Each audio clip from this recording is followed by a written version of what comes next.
Assalamualaikum warahmatullahi wabarakatuh. Jumpa lagi dengan saya, Pak Ahmad Yaini.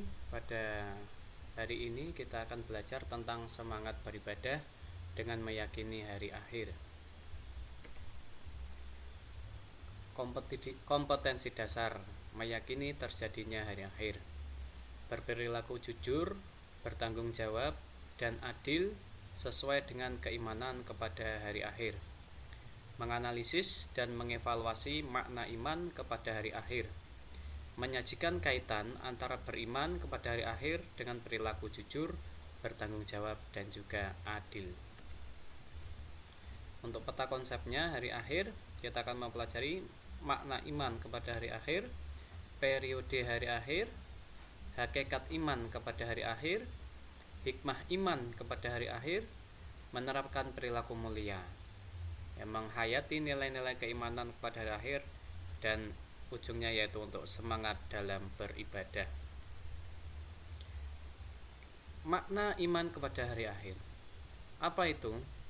Iman kepada hari akhir adalah mempercayai dengan sepenuh hati bahwa Allah Subhanahu wa taala akan mematikan seluruh makhluknya dan Allah Subhanahu wa taala akan menghancurkan seluruh alam semesta ini.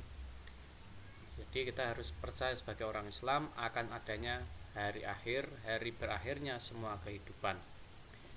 Al-Quran banyak menginformasikan keadaan yang akan dialami ketika kiamat itu terjadi. Di antaranya yaitu yang tersurat dalam Al-Quran surat Al-Qari'ah ayat 1-5. A'udzubillahi minasyaitonirrajim. Bismillahirrahmanirrahim. Al-Qari'ah. Mal Qari'ah. Wa ma adraka mal Qari'ah. Yauma yakunun nasu kal faroshil mabsus wa takunul jibalu kal ihnil manfush. Al-ayah. Artinya, hari kiamat. Apakah hari kiamat itu? Tahukah kamu apakah hari kiamat itu? Pada hari itu manusia seperti anai-anai yang bertebaran dan gunung-gunung seperti bulu yang dihambur-hamburkan. Quran surat Al-Qari'ah ayat 1-5. Sekarang kita akan mempelajari periode hari akhir. Yang pertama ada Yaumul Ba'ats. Yaumul Ba'ats yaitu hari kebangkitan. Dibangkitkannya manusia dari Nabi Adam sampai manusia terakhir yang ada di dunia ini semua akan dibangkitkan. Lalu kita akan menuju Yaumul Mahsyar. Setelah dibangkitkan, kita semua akan menuju ke tempat padang mahsyar namanya. Di sana semua makhluk dari yang pertama sampai terakhir berkumpul semuanya. Lalu kita akan melakukan fase berikutnya yaitu Yaumul Hisab, yaitu hari penghitungan yang dilanjut ke Yaumul Mizan, yaitu hari penimbangan amal kita. Apabila amal kita yang baik lebih bagus, lebih banyak, maka surgalah tempat kita kembali. Sebaliknya, jika amal ibadah kita yang buruk yang lebih banyak, maka tempat kembalinya adalah neraka. Na'udzubillahi min dzalik. Lalu apa itu hakikat iman kepada hari akhir? Hakikat iman kepada hari akhir berarti mempercayai bahwa segala perbuatan yang dilakukan di dunia, baik maupun buruk, akan dipertanggungjawabkan di akhirat kelak.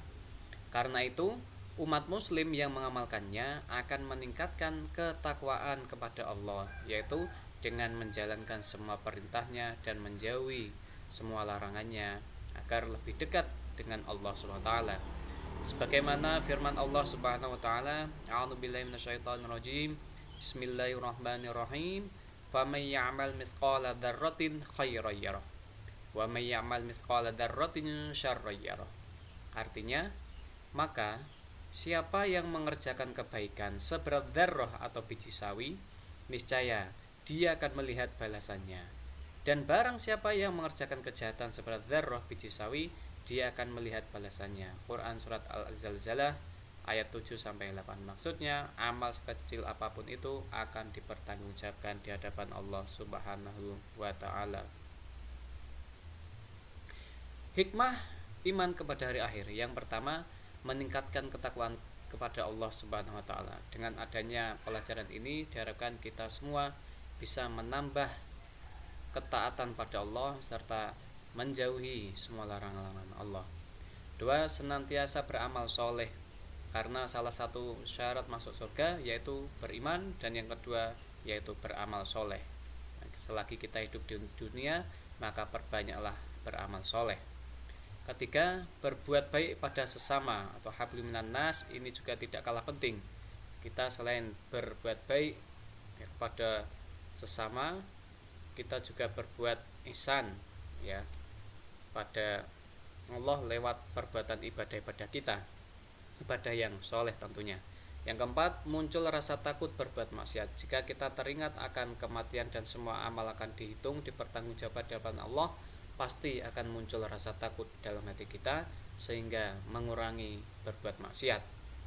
Yang kelima, mempersiapkan diri dengan baik. Kita tahu hidup kita di dunia itu tidak lama, maka dari itu kita perlu mempersiapkan bekal sebanyak mungkin dalam waktu yang singkat ini agar mendapatkan ridha Allah berupa surganya. Menerapkan perilaku mulia, yaitu selalu berbuat baik pada sesama manusia. Yang kedua, membaca Al-Quran dan maknanya. Sebagaimana kita ketahui, Al-Quran adalah wahyu Allah yang berupa ibadah. Jika kita membaca saja sudah bernilai ibadah, apalagi merenungi maknanya. Itu juga salah satu cara untuk mengobati hati kita ya, sebagaimana lagu yang sering kita dengar ya, bahwa salah satu cara untuk mengobati hati kita yaitu dengan membaca Al-Quran dan maknanya. 3. Berzikir, karena berzikir ini sangat penting. Allah SWT menyebutkan dalam Al-Quran, ala bidzikrillahi tatma'innul qulub, agar hati kita tenang, tentram, maka kita harus memperbanyak berzikir kepada Allah Subhanahu wa ta'ala. Selanjutnya yaitu sholat 5 waktu ya, karena ini sangat penting sekali. Karena dalam sebuah hadis disebutkan, sesungguhnya amal yang pertama kali akan dihisab, yang akan dihitung di hari kiamat, yaitu sholat. Jika sholat kita baik, maka amal soleh yang lain kita akan diterima oleh Allah. Dan jika amal sholat kita buruk, naudzubillah, maka amal kebaikan kita tertutupi oleh keburukan dengan meninggalkan sholat. Yang kelima yaitu melakukan sholat sunnah. Tidak hanya sholat fardu saja, kita harus mencapai kecintaan Allah yaitu dengan menjalankan sunnah-sunnah Rasulullah. Ya, di sini sholat sunnah, karena sholat sunnah juga banyak sekali manfaatnya. Yang keenam, sholat jamaah di masjid atau di musola. Nah, ini yang perlu kita tekankan, karena sholat berjamaah dalam sebuah hadis diterangkan lebih baik ya 27 derajat dibandingkan sholat munfarid atau sholat sendirian. Selain itu, sholat berjamaah bisa memupuk persaudaraan kita terhadap sama muslim, saling menguatkan. Terima kasih materi yang bisa Pak Ahmad sampaikan hari ini, semoga bermanfaat. Assalamualaikum warahmatullahi wabarakatuh.